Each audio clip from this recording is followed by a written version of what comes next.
The Legends of King Arthur. The Quest for the Holy Grail. Illustrated by Mike Phillips. Chapter 1. King Arthur led the hunting party back through the forest to Camelot.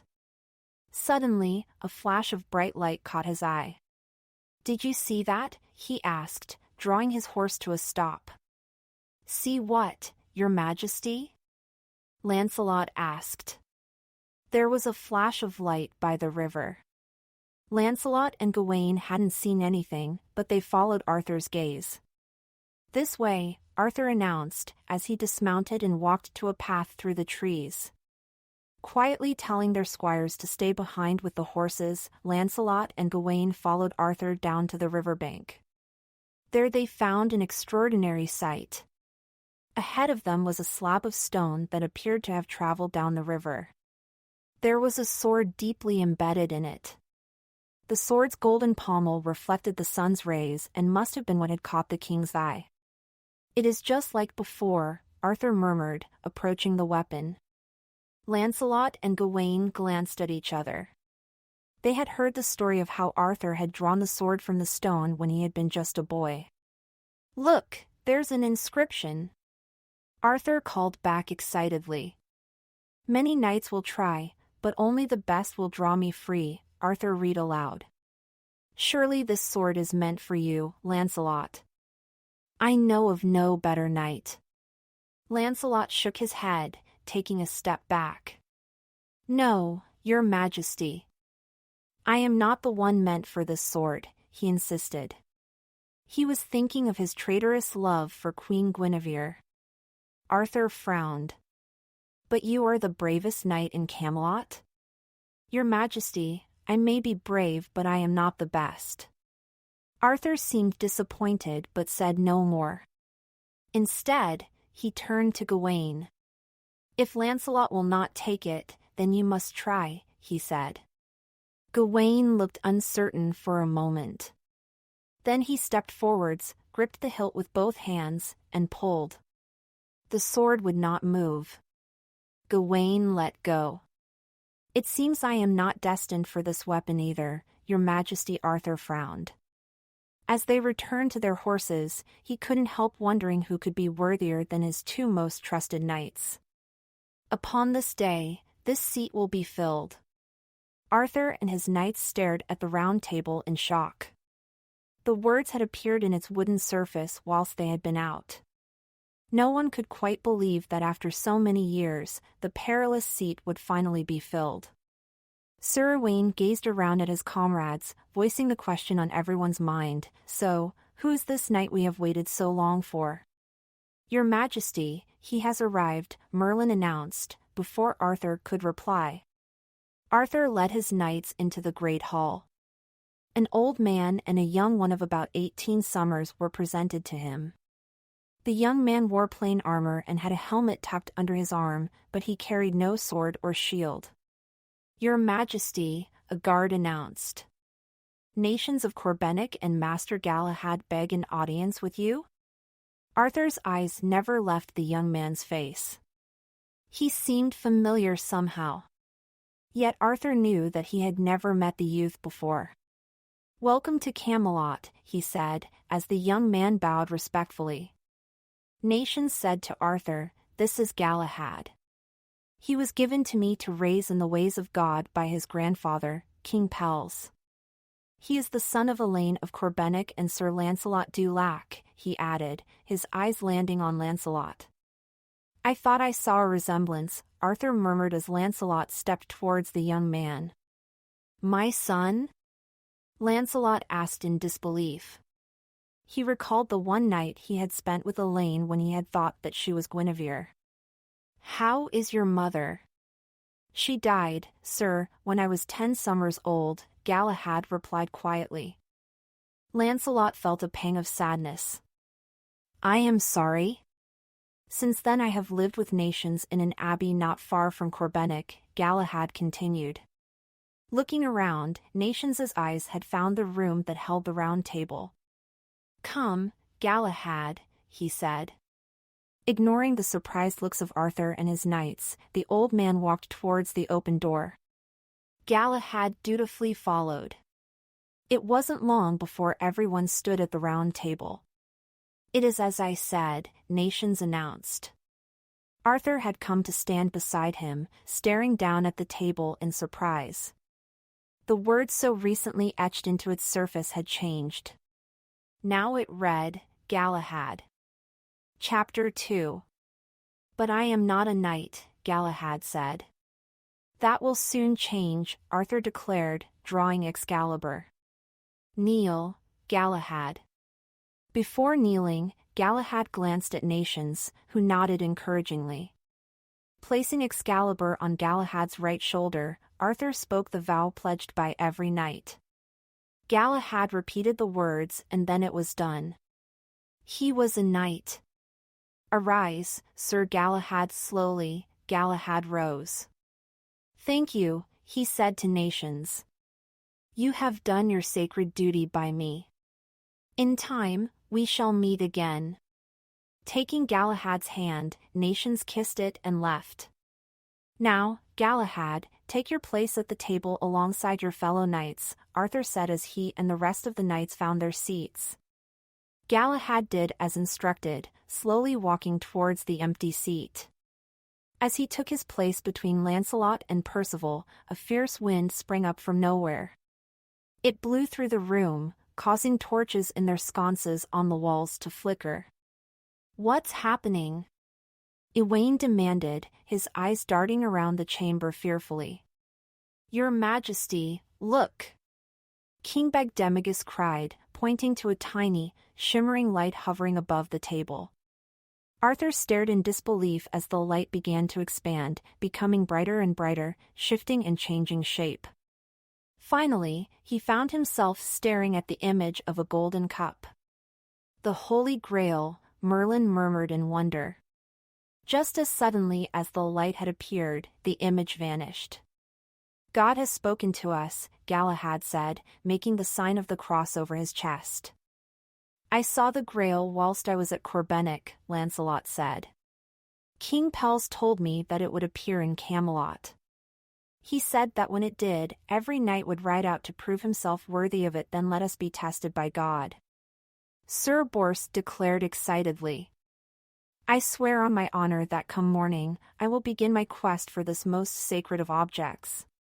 One by one, the other knights echoed Bors's intention. None were louder than Percival, who was always eager for adventure. Before long, most of them had left to make preparations for their journeys. Only Arthur, Lancelot, Galahad and Merlin remained. "Galahad," Arthur observed, "I see you do not carry a sword?" Galahad shook his head. "I was raised in an abbey, Your Majesty. I had no need for a sword. God will provide one if it is needed." Arthur smiled, but it was directed at Lancelot. "I believe he already has." Galahad frowned. "What do you mean?" "Come," Arthur said, rising from his seat. "We have something to show you." It didn't take long to reach the river. After tethering their horses to nearby trees, Arthur and Lancelot led Galahad to the sword.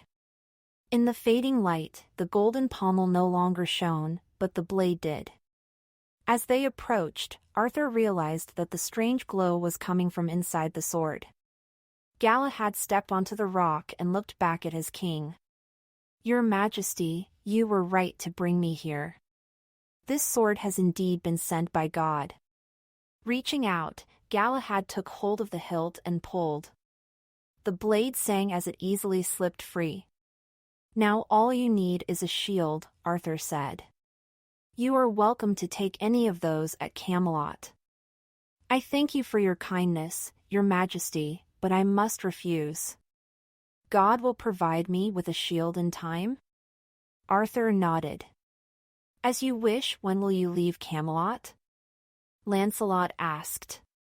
"At sunrise," Galahad replied. "Perhaps, until then, we could get to know one another." Galahad smiled. "I would like that, Father." As the three men mounted their horses, Arthur hoped that Lancelot had at last found what he was looking for.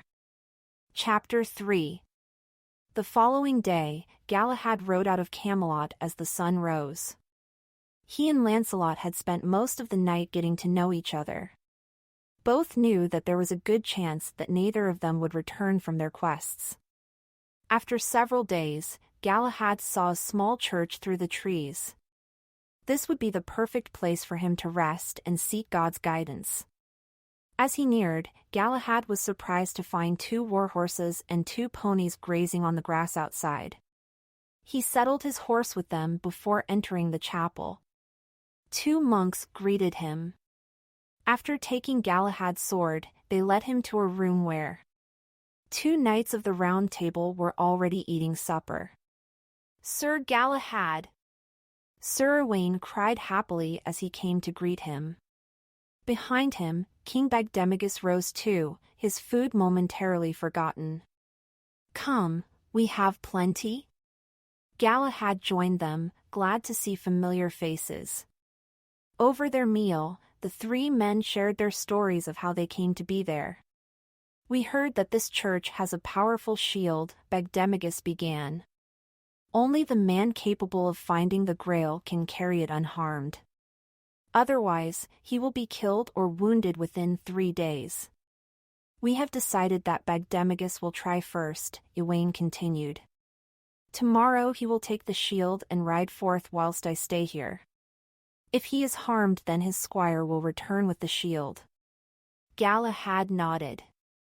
"If Bagdemagus is the man destined to carry that shield, then God will protect him from harm," he said confidently. The following day, Bagdemagus led Galahad and Owain to a shield mounted on the wall beside the church altar. In the morning light, the shield's white surface shone brightly around the red cross painted in its center. Reaching up, Bagdemagus took the shield and settled it upon his arm. "It is only for the best knight to carry," a nearby monk said quietly. "And there is no reason why that should not be me," Bagdemagus declared. Then he strode from the church to his horse and set off. His squire followed. Bagdemagus hadn't gone far when a man wearing white armor appeared on the path ahead of him, his spear at the ready.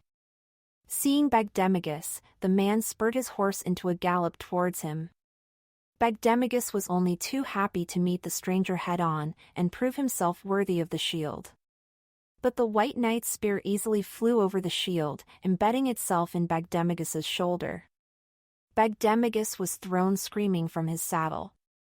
He crashed to the ground. "Come, lad, help your master," the white knight called to the young squire, who was now drawing his own sword. "He has made a great mistake in taking this shield, for it was never his to take." "What do you mean?" demanded the squire. "This shield is meant for Sir Galahad. Take your master back to the church and let the monks heal him. Make sure that Sir Galahad is given the shield." As the white knight held his horse still, the squire managed to half carry, half drag Bagdemagus to his horse. Slowly, they made their way back to the church. The monks cared for Bagdemagus, who was seriously injured. His squire offered the shield to Galahad. "The white knight told me that this is meant for you, sir." Galahad accepted the shield. "Thank you to Owain," he added. "I must leave now."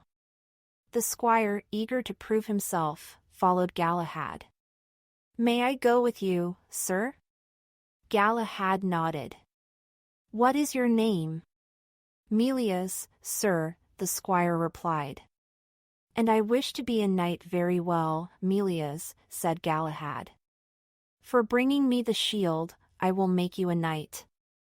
I pray you will be a good and noble one." Together, Galahad and Melias set out on their journey. They stopped only when they reached a fork in the road. There a pilgrim explained, "Good sirs, you must choose which path you take. The path on the right will lead you to your goal easily, the one on the left will test your strength and skills. Only the best knight should go that way. I will take the left path," Melias declared. And although Galahad encouraged him to change his mind, he would not. Thus the two knights went their separate ways. Knowing that this quest was about the strength of his soul and not of his body, Galahad had chosen the path on the right. It wasn't long before Melias reached a clearing. In the center of the clearing stood a splendid chair with a golden crown upon it. Melias's eyes lit up at the sight. Dismounting his horse, he approached the chair and reached out to take the crown.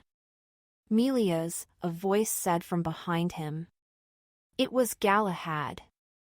Somehow their two paths had merged again. Galahad shook his head at Melias. It is not wise to take something that does not belong to you. But, sir, Melias protested, no one else is here. If we take it, we will be rich. As the sun continued to gleam off of the gold and jewels of the crown, Melias could not resist. He took it. The moment he did, a mighty roar rang out. Two knights charged from the trees. Their target was Melias. Melias hastily made the sign of the cross over his chest.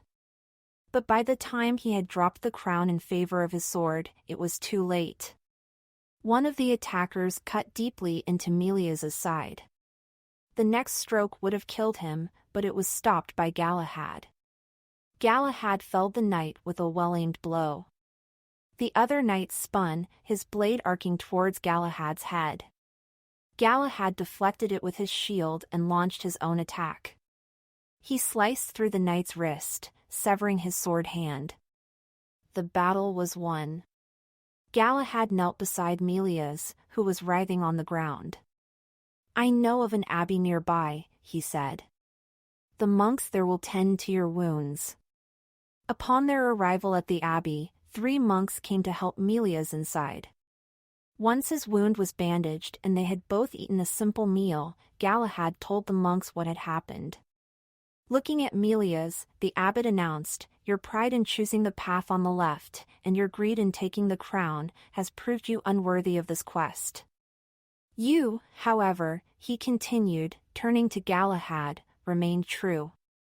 You even defended your friend. Go forth on your quest, most worthy knight. But Galahad began to protest. He did not like the thought of leaving Melias.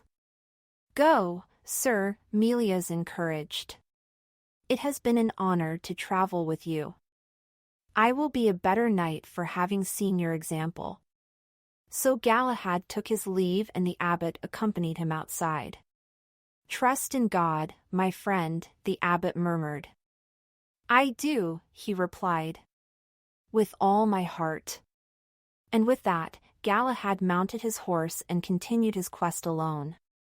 Chapter 4. Sir Percival had been on his quest for many weeks. At first his mind had been focused on finding the Holy Grail. However, it wasn't long before his thoughts turned to the woman he loved. She was called Blanchefleur. Sometimes Percival wondered what his life would have been like if he had chosen a life with Blanchefleur over a life as a knight. He had no doubt that they would have been happy together. But he also feared that a part of him would have always longed for adventure. Spotting a river through the woods, Percival led his horse to drink. The weather was hot and after traveling for hours they were both in need of rest. Kneeling beside the river's edge, Percival removed his helmet and splashed cool water on his face. What do we have here, then? A gruff voice asked. Percival turned to find a large group of men behind him, each carrying a club or an axe.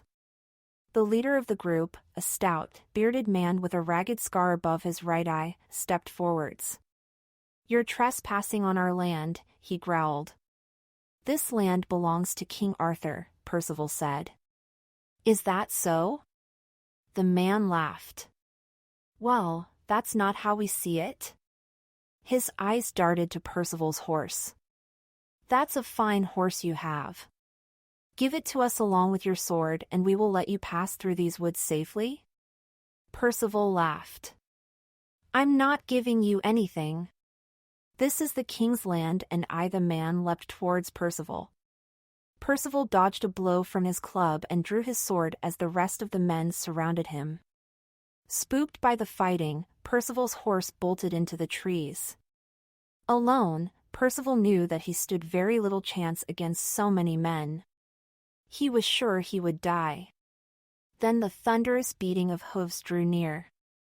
A knight whose shield Percival did not recognize came galloping towards them. His arrival sent the gang reeling in several directions at once. It was just the chance Percival needed. He stepped into the path of one of his attackers and disarmed him easily, tossing his axe into the water. But when Percival turned to deal with the rest of the gang, he found that they had already fallen to the unknown knight's sword, or scattered into the wood. The knight himself was gone too. Percival did not know how to feel. He was glad to be alive, but embarrassed that he'd had to be rescued. He growled at the man he'd disarmed. "If I ever hear of you terrorizing these woods again, I will not be so forgiving." The man nodded fearfully. "Go!" Percival ordered. The man scrambled to his feet and disappeared after the others. At first Percival wasn't sure what he wanted most, to thank the stranger who had saved his life, or to fight him. He made up his mind as he continued his journey. Without his horse, Percival was on foot. He grew tired and sore and angry. He wanted to fight the unknown knight, he decided. Percival walked for a day without seeing another living soul. Finally, he came across a small stone house where a gray-haired lady was tending her garden. Next to it was a horse pen with a single horse grazing inside. "Good day, my lady," Percival greeted her. "Have you seen a knight ride through here? He carries a white shield with a red cross upon it." "Indeed, I have seen him, Sir Percival of Wales." "You know my name." "I know many things," she said mysteriously. "The knight you seek is Sir Galahad, but you are wrong to be so angry at him. Your pride was hurt because you needed his help, but pride is a sin. Let it go, and you will meet with Galahad soon. Then you and one other knight will travel with him to Castle Corbennick in the wasteland. That is where the Holy Grail awaits. That is where you will find the lady who has your heart." Percival was even more surprised to hear that than he had been to hear that the knight with the white shield was young Galahad. "Blanchefleur," he repeated in disbelief. The lady nodded. "But all of this is only possible if you do not allow yourself to be distracted from your goal. You must resist all temptations. Do you understand?" Percival nodded and the lady smiled.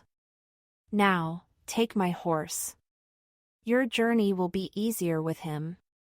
Percival thanked the lady as he mounted the horse and rode away. Far from wanting to fight Galahad now, all Percival wanted was to prove himself worthy of journeying with him to Corbennick Castle, the Grail and Blanchefleur. When the sun began to set, Percival realized how hungry he was. He had not eaten all day. Reaching a wide clearing in the forest, he brought the horse to a stop. Before him was a huge, white tent. A beautiful lady dressed in a long black cloak stood outside it, as if waiting for him. "Good sir, I've been expecting you," she called. "You have ridden hard all day and must surely be hungry?" Percival was about to ask why she was expecting him when she disappeared inside. Percival followed. The feast he found waiting made him forget his question and his quest. Appearing at his side, the lady offered Percival a cup of wine. "Drink," she encouraged. Percival did. The taste was strong and fruity. Taking his hand, the lady led Percival to a chair. She filled his cup again and left him to fill a golden platter with food. As he sipped his wine, Percival's head began to spin. When his host returned, he tucked into his meal, washing it all down with more wine. When Percival had finished, the lady gazed at him through thick, dark eyelashes. "Percival, I have never met a man like you," she said. "I have heard tales of your strength and bravery. She laid her hand on his arm. My heart is yours. Kiss me now and I will be the happiest woman in the world. For just a moment, Percival allowed himself to wonder what it would be like to kiss her. But then thoughts of Blanchefleur filled his head. He could not betray his true love. Forgive me, my lady? Percival rose hurriedly from his chair. He ignored the wine that spilt from his cup as he staggered away. He was desperate to feel the cold night air on his face. Once outside, he made the sign of the cross over his chest and asked God to give him strength.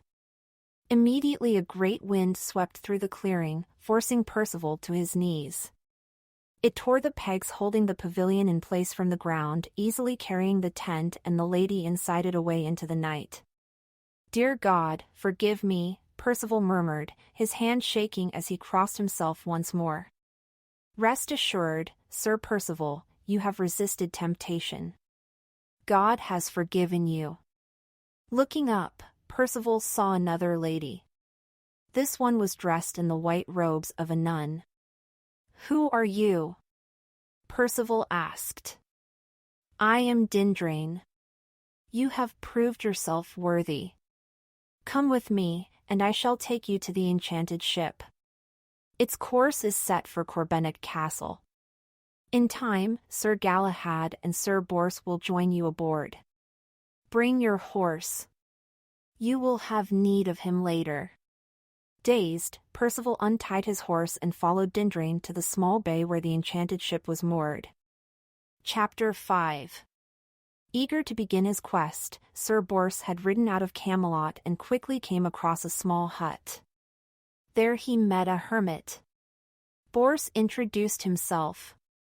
I am Sir Bors de Ganys and I am on a quest for the Holy Grail. The Grail is destined for Galahad, the hermit replied, but you may still witness its glory? How? Taking his arm, the hermit guided Bors inside the hut. Stay a few days with me and I will teach you. Bors stayed at the hermitage for nearly a week. During that time, he told the hermit about the mistakes he had made and sought God's forgiveness for them. When his soul was clean, the day came for Bors to leave. The next time his journey was interrupted, it was by the agonized screams of a man. Following the sound, Bors found his younger brother, Sir Lionel, being beaten by a gang of robbers. Lionel saw Bors and reached out, pleading, "Help me!" Bors was about to go to his brother's aid when another scream split the air. He looked around to see a young girl being carried off on horseback by a man. Bors was torn. Should he save his brother or the maiden? His heart told him one thing, his head another. In the end, his head won. When Bors had taken the oath of knighthood, he had promised to protect all women. He could not turn his back on this one. Calling on God's protection for his brother, Bors spurred his horse after the maiden. It wasn't long before he caught up. Unlike Bors, the other man was no warrior. He had no weapon and his horse could sense his fear. As Bors drew alongside, the horse reared up, eyes wide. The rider and his captive were thrown to the ground. The girl scrambled away as Bors leapt from his horse, towering over the man with his sword at his throat. I'm sorry, the man cried. Please let me go. Only if you swear to leave this place and never return, Bors demanded. I will, he stammered. Then go. Bors stepped back. If I hear you have returned, you will regret it. Next, Bors approached the girl. Have no fear, my lady, he said reassuringly. You are safe now. Thank you, kind sir. I don't know how I will ever repay you.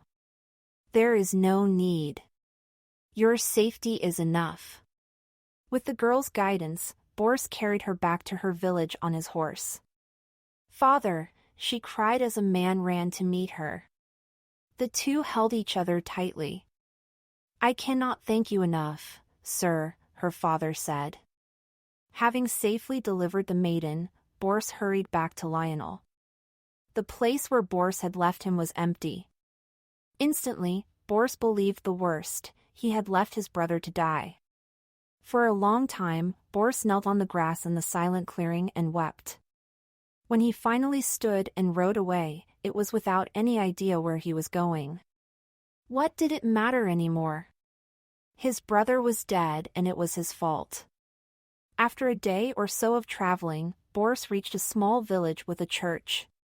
He went inside to pray and to seek forgiveness for Lionel's death. A monk overheard him.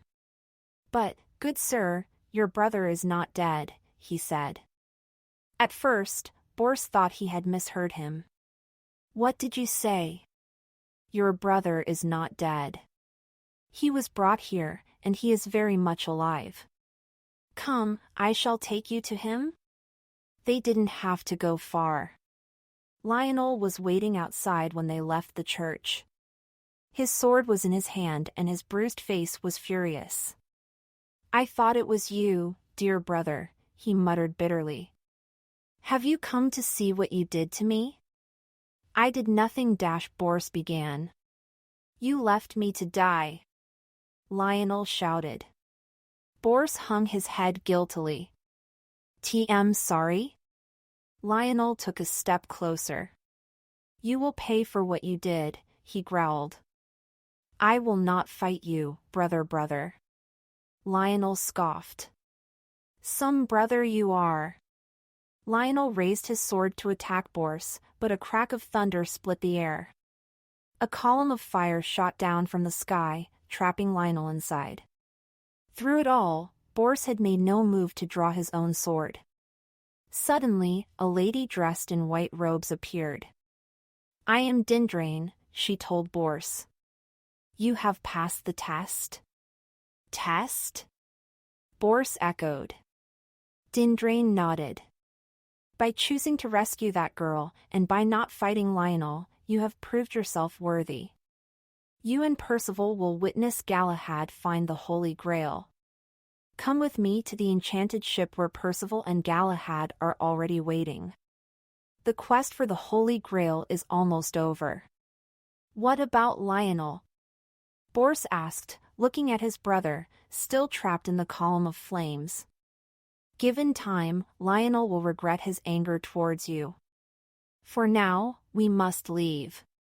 "Forgive me, brother," Bors murmured. Then he collected his horse and followed Dindrain out of the village. They walked until the smell of salt and the sound of seabirds filled the air. Rounding a cliff face on a rocky path, they were greeted by the sight of a huge ship waiting in a bay. As they approached, Bors saw Galahad and Percival on board and knew that this was the enchanted ship. He followed Dindrain across the plank for whatever came next. Chapter 6. The enchanted ship lived up to its name because it had no crew. It sailed itself around the coast of Britain to where the wasteland lay wrapped in fog. Galahad stood at the helm, silent and watchful, eager to finish his quest. Sailing through the thick fog, the land became clearer. As they came to a stop by the shore, the knights prepared their horses and gave their thanks to Dindrain. Percival, having heaved the plank over the side of the ship, raised his hand. "Farewell, my lady?" Then he wrapped his reins around his hand and began coaxing his horse down the plank. Once all three of them were ashore, the knights turned for one final look at the enchanted ship. It had already vanished, as if it had never existed. The wasteland was a mysterious, barren place, an endless maze of dead and dying trees, and shadowy pathways that led in circles. Its decay was tied to King Pels's injury. Only when he was well could the land be well too. "Are you sure this is the right way?" Percival asked for the third time. "I am," Galahad assured him. "We are not far now." Even if he had not known the area, Galahad never feared getting lost. He knew that God would always guide him. Sure enough, they soon came to the crumbling castle of his grandfather. In the great hall, King Pels welcomed them happily from his seat. His wounded leg was propped up on a stool as always. Behind him, Nations was just as pleased by Galahad's safe return. After introducing Bors and Percival, Galahad and his companions took their seats at an empty banquet table. When it was time, the doors to the great hall opened and in walked the Grail procession. A hush fell over the room as everyone watched. As always, the procession was led by a maiden carrying the bleeding spear. It was followed by one carrying the silver tray and another carrying the Holy Grail, covered by a white cloth. Despite her hooded robes, Percival immediately recognized the Grail maiden as Blanchefleur, the woman he loved. He wanted nothing more than to go to her, but he remained seated and silent. Next to him, Galahad seemed frozen. Just as Percival's eyes had fixed on the Grail maiden, Galahad's eyes were fixed on the Grail. His face looked as if he were in a trance. Bors noticed too, but could only watch with Percival as the younger knight stood slowly and followed the procession into the next chamber. The door closed behind them and sound returned to the great hall. "They have gone to the chapel," Pels explained, when Bors and Percival asked where their friend might have gone. Then the king signaled for two of his men to lift his chair. Like this, Pels was carried and Bors, Percival and Nations followed. They went to the chapel and found Galahad kneeling at the altar. Golden light shone down upon his bowed head, and yet there were no windows.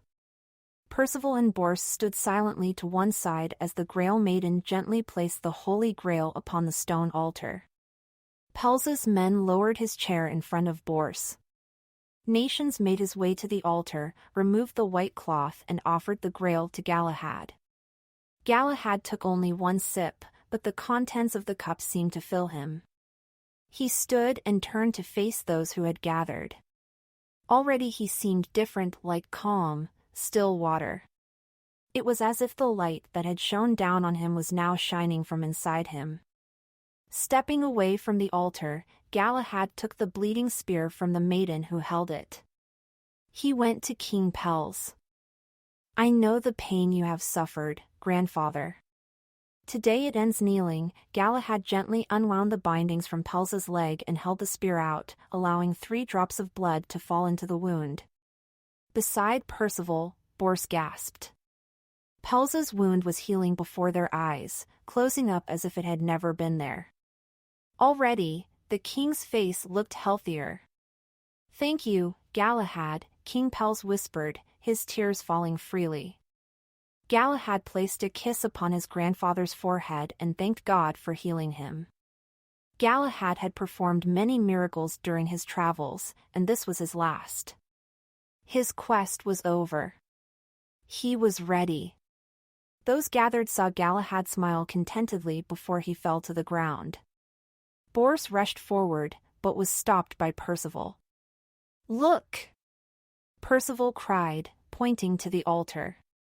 A golden light once again streamed into the room. The Holy Grail, the silver tray and the bleeding spear were drawn towards it.